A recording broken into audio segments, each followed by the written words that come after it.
Good evening, relatives. I'm Sierra Paniwa Felicidad, and I share with pure intention.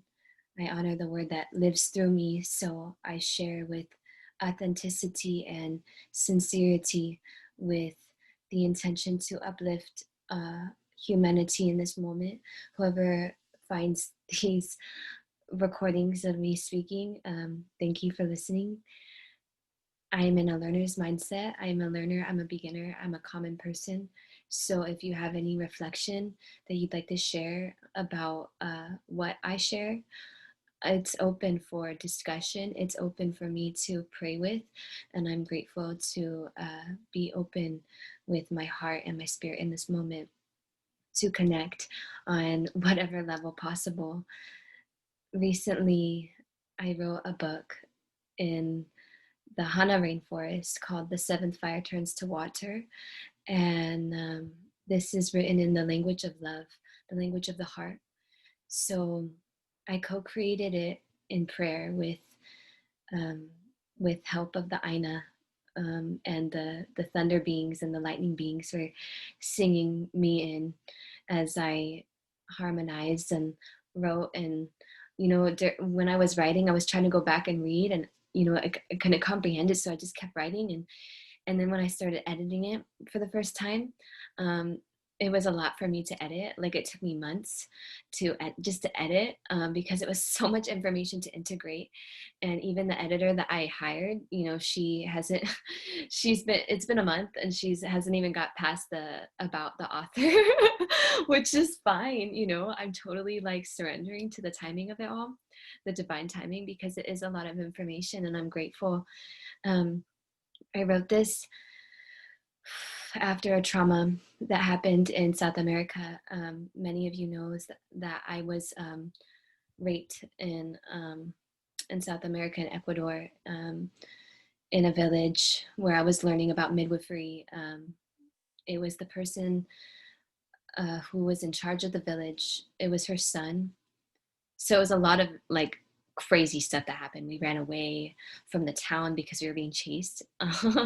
So I'm really grateful to be alive, and I'm really grateful to be here. But when it happened, it's something that I'm healing through for sure, with my openness to other people. But when it happened, I just knew that, like, the day after, I just knew it was more medicine to be put in the bundle. And I feel like for some reason I experienced trauma to be a catalyst in growth. I experienced heartbreak over and over and over again to be the fuel of which, and the water which my flowers bloom. So I'm grateful for that. I'm grateful to experience both depths of duality. And even though it's hard, it's really hard, it's still a medicine. And I pray that this could touch the heart of anyone who is struggling right now, that whatever you're going through, it is your medicine, it's your mana, it is your power, it is, something you carry in your bundle.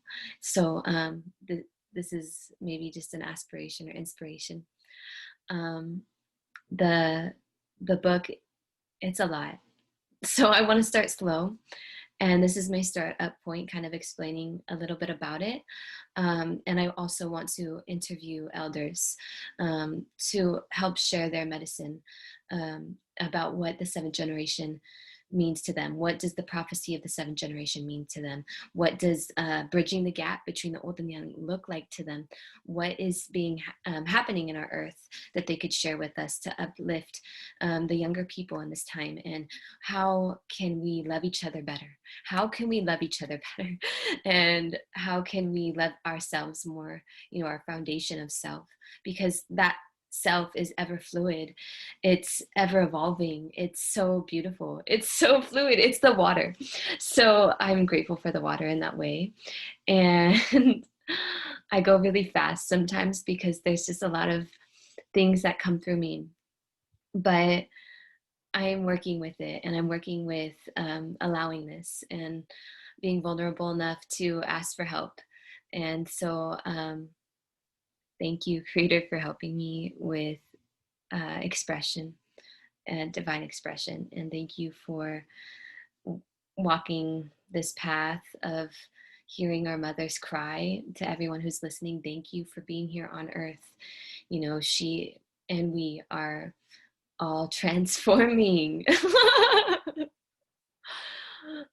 So it's a beautiful time.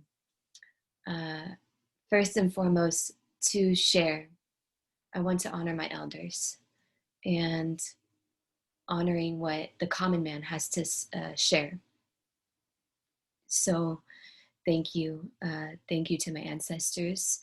And thank you for listening, and walking this journey with me, walking this self expression. And, you know, there's going to be more videos, and I pray to do this weekly where I can help people understand a little bit about um, integration of the spirit and the body, the heart and the mind, and the balance between masculine and feminine, the balance between the earth and the spirit world, and the balance between each other, and how we can walk in harmony with each other, in correlation and walking in harmony with ourselves and the earth.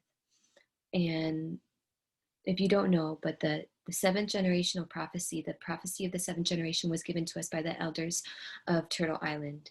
Um, it says when the European descendants are living in close contact with the indigenous people of this island for 7 generational spans, there will be a shift in humanity where we go back to the earth ways. We go back to the traditional ways.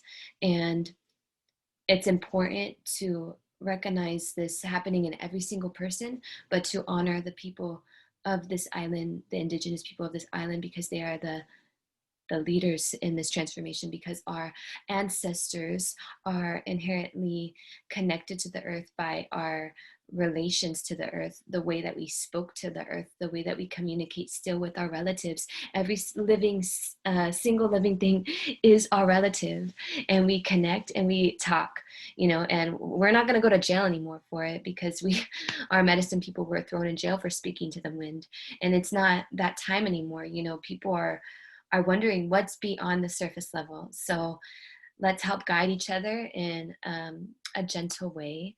And let's remember to walk in harmony with the spirit, to in harmony with the beingness of the ever becoming.